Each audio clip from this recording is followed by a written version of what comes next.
this is Jeff Cowan coming to you from Jeff Cowan's Pro Talk with my weekly podcast entitled Write Service, Write Your Own Paycheck, the path to making $100,000 a year when writing service, because 20% of you living in the great United States of America and the great country of Canada, 20% of you writing service are making $100,000 a year or more doing the job. 80% of you are not, and 80% of you are missing it by a wide margin. But I can get you to 100,000 because I've shown thousands of people how to get perfect survey scores, high sales penetration, high customer retention, and the like. The secret is to listen to me, listen to my content, listen to my processes. We can get it done. I've helped thousands. I will help you. I'm invested. All right? Now, last week we did a thing about resetting. Because it's usually this time of year when people start to get their summer numbers back and realize that they sucked. They failed. Their numbers dropped through the floor. So they want to reset and they want to get back to the high success levels they're used to before summer started. Remember that podcast last week? If not, go back and watch it now. That's a great thing about podcasting. Watch it over and over and over, listening to it over and over and over. But during that, I gave you 5 things that you could do to reset so you could get back to being successful with the high sales, the high retention, high survey scores. Step number 4, I believe it was, step number 4 was to train. And of course, that just lit up my email, that just lit up my text, that just lit up the telephone, because people say, you harp on train, but when do you have time to train? When do you have time to train? Well, my question is how can you not have time to train? Now, I know what some of the biggest concerns are when you have training is that, we get in our mindset, advisors, I'm talking to you, managers, I'm talking to you, business owners, I'm talking to you, we get in our many times in our mind that we have to do this during work hours. Now, sometimes that happens. For example, if you come to one of my workshops, like you should, you say, well, boy, if I was to go on those, I'm off the drive for 2 days, maybe 3 days with the travel, look at all the sales I'm going to miss. Or if I'm watching virtual training and I have to step away from the drive for 15 minutes to watch the virtual training once a week, I might miss a customer, I might miss a sale, might not get to call somebody back, all right? Well, I guess that's true, but the way I looked at it was I was always invested in myself. So if I missed 1 sale here, missed 2 or 3 sales here, then I was going to come back and be better. So when I got the people to talk to, I could be better at working with them. I mean, I could increase my situation. But let's say that you're stuck in that mindset. So advisors, now this is going to be mostly directed toward you because we have some accountability here. All right? I mean, you can't count on others for your success, because I've said it before, I'll say it again. Nobody is ever going to care as much about you, your family, your ability to feed them, your mortgage, your car payment, your lifestyle. Nobody's going to ever care more about that than you. If you want it, you have to make it happen. So, since training is so important, and training is what makes the best and keeps them there once the best, because once you become the best, you don't stop training. Do you think LeBron James stops training because he's been every NBA final for the last 5, 6, 7 years, or the last 1,000 years? I don't know. He's still training. Tom Brady's still training. Race car drivers, they train, even in the off season. So you have to too. So where do we find the time to do it? Here we go. We're going to do this real quick. I've got about 10. Is it 10 or 11? I got 10 different things you can do to find time to train. Number 1, you've heard me say this billions of times. Get up 15 minutes early. Okay? Get up 15 minutes early. So, if you're used to get up at 6 o'clock, I'm saying get up at 5:45. But Jeff, 5:45, it's not. I know, but it's 15 minutes. That's all we're talking about every day, 15 minutes. There's number 1. Number 2, when you're working out. Let's assume that you work out. Now, obviously you can tell I don't work out with weights and all that stuff and go to gyms, but I do walk 2 to 5 miles every day that I can. And when I do, it's a perfect time to listen to podcasts, perfect time to listen to training, perfect time to listen to book on tape. So when you're working out, number 2. All right, number 3, when you're getting ready for work. Now, sometimes I got to admit, I drive my wife crazy because I'll be getting ready for work. Her vanity's here, my vanity's there, and we got a little speaker and surround sound system all throughout the house, right? So I'll put on some good old-fashioned training. And I love listening to it when I'm getting ready, because it usually takes me, I'm embarrassed to admit this, but it usually takes me 30 to 40 minutes in the morning from the time I get over to the vanity and shave and take the shower and get my clothes ready and get dressed, walk out the door. It's 40 minutes. You know how much you can listen to in 40 minutes? Do you know how much training you can listen to? Now, I say it drives my wife crazy. It used to, but now, if there's much time, because I don't do it every single morning, but if I don't do it often enough, she'll say, hey, how come you're not listening to those tapes anymore? Or why don't you put on one of those things? I'd like to listen to that again. So when you're getting ready, even in the shower, before I get in the shower, turn it up even louder. It's number 3. So number 1, get up 15 minutes early. Number 2, when you're working out. Number 3, when you're getting ready to go wherever you're going to go. Number 4, this is what a lot of you do anyway, on your way to work. I mean, the average person drives 15 minutes back each way to and from work, right? So it's a perfect time. And what's great about this is you're starting your day out. All of these that I've said so far, you're starting your day out getting motivated and ready for what you have coming. I mean, so you get your mindset and your mind in focus to what's going to happen. Because, you know, you don't do this stuff. Here's what I found myself I used to do. I used to get up and not do any of this stuff. I'd get up the last possible minute. I'd run over and get ready as fast as I could. I'd slam on some clothes. I'd get in the car. I'd listen to some Boston or some Aerosmith or Led Zeppelin in the car, whatever, thinking I was getting fired up. But all I was doing was getting my adrenaline pumped, right? I'd run in the door 1 or 2 minutes before the store opened up. I'd flip on my computer. I'd run out and start talking to the first customer, and I'm still thinking about Stairway to Heaven. All right. This way, you're thinking about how can I help this customer most? How can I maximize my opportunity? You got your mind set for work. All right. Number 5, your breaks.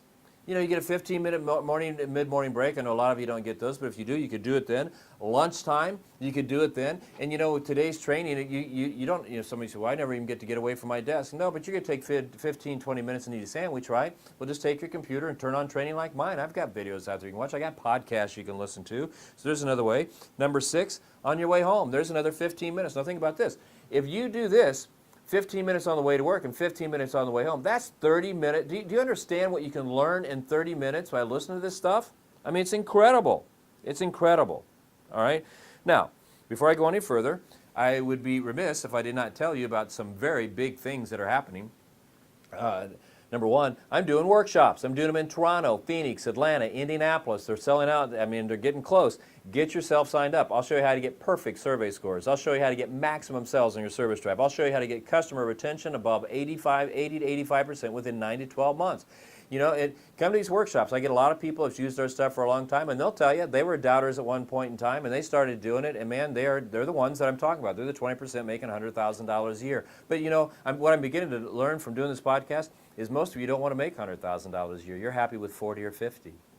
You know, if I'm going to be there at 40 or 50, why would I want to make an extra $50,000 to $60,000 a year? What would I do with it anyway? Well, here's a suggestion. Go out there, make $100,000, take the extra $40,000, $50,000, $60,000 a year you're making, send it to me. I'll spend it for you. Crying out loud. Come on. Get signed up for one of these. You go to automotiveservicetraining.com, automotiveservicetraining.com, or you dial 1-800-248-2931, 1-800-248-2931. Anybody answers that phone, get you signed up. If you're an individual paying with your own credit card or check, we have a special deal for you. Managers and business owners, we do have a couple specials going on this month in the month of August to get that done if you want to do that. You can also get my book and training program, Right Service, Write Your Own Paycheck. Comes in book forms. We have videos that support it. We have online training. We have all kinds of stuff. We can have a trainer come to your location, stand with you side by side on your service drive. 85% of the time, they're in a business, by the way. They're side by side with the advisor, coaching, critiquing, role-playing, and writing service. They do the same thing with management if you need some management training there. All of my trainers are world-class. They've all been fixed operations directors, service managers, service advisors, and they were all at the top of their game when they did it. Call us. Call and get our pocket guide. Last thing you'll ever need to know if you want to learn how to close sales on service drives and handle objections, right there. Enough for the commercials. All right, so you wrote in. You said you want to know how do I find time to train. So let's cover what we've covered so far. The first 6 of 10, get up 15 minutes early. All right, there you go, 15 minutes. When you're working out, when you're getting ready, okay, on your way to work, your lunch breaks, and it may be on your way home. Now, just right there, depending on how much you work out, just right there, I just uncovered somewhere between an hour and 2 hours that you can listen to training. You can watch training. Do you realize how much you could learn if you did that every day? Now, it may be a little bit much, but you don't have to do all of these, and I'm not suggesting you do all of these. You can do just one of these, but I'm just trying to point out here, you have time to train if you really care about yourself, if you really care about your family, if you really care about your business, if you really care about your business owner who's provided you this opportunity, if you want to hold hold yourself accountable. I've given you so far 6 ways. If you just do any one of them every day, have the discipline to do that, you'd be stunned at how good you can become. If you get to do them all, hallelujah. Let's get back into number 7 here. 15 minutes before you go to bed. Now, I used to have a ritual where and you can kind of see that, used to have a ritual. The last thing I would do before I went to bed is the last 15 minutes is I would take and I'd set my book down, it's usually read, but I'd take everything off, and I'd sit there with a big glass of milk, and I'd sit there with a big bag of Oreo cookies, and I'd eat 5, 6, 7, 8 cookies, and I'd take that last 15 minutes and eat them and just kind of drift off into oblivion. Well, what I started finding out was, number one, even though those cookies are killer, they're bad for you. They interrupted my sleep. They did a lot of bad things, so I took that 15 minutes, and now I can read if I want to. Again, you don't have to do all of these, but you can do the ones you want. And I will tell you, I do some form of these every day. Every one of these I'm going to give some form. It's very rare I do all 10, but you can usually count on me doing 2 or 3 of these every day because I'm dedicated. Number 8, as you're preparing for bed, just like when you're getting ready for work in the morning, when you prepare for bed. I mean, just think about it. From the time you get undressed, the time you put on pajamas, assuming you wear them,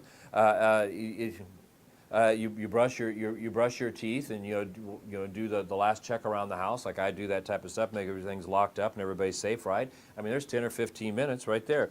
Number 9, other things in your life that you can cut out.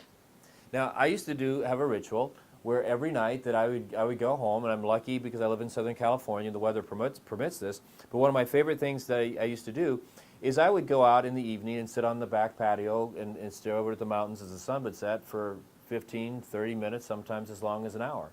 And it was very relaxing. It was a way to kind of let everything go and all that stuff. But what I noticed over time is that went from me going out there and sitting for 15 to 20, 30 minutes, maybe an hour and relaxing, to me going out there, sitting down, and falling asleep.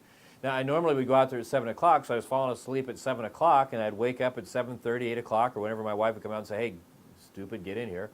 Well, she didn't. Well, yes, she does. So I'd find myself, falling off to sleep, and then I'd go inside, and then I couldn't get back to sleep later when I wanted to go to bed. So what I did is I took that time, and from time to time, I do still go out there and relax, but from time to time I'll say, you know what, I know I'm tired. If I just sit here, I'm going to fall asleep, so I'll pick up a book, I'll pick up some training, do it there. And then finally, number 10, very unpopular, but hey, I do it, and I recommend you do it if you're serious, and that is possibly on the weekend if you're off, or your day off. Now, it doesn't mean you have to spend the whole weekend training. It doesn't mean you have to spend the whole day off training, because there's plenty of times, weekends and days off, that I do absolutely nothing related to work, and it's great. But, if I can just take 15 minutes, 30 minutes and study something, an hour and study something, why wouldn't I? I mean, why wouldn't I? Because, again, training's important. Training is what's going to get you to the top, making you the best you can be, and it's what's going to keep you there when you get to the top. I think too many times we focus on why not to do it. I don't have time because I'm at work all day long, right? Or I don't have an hour, I don't have 2 hours, but you don't have to. Most of the time I'm doing training every day in any one of these 10 different places.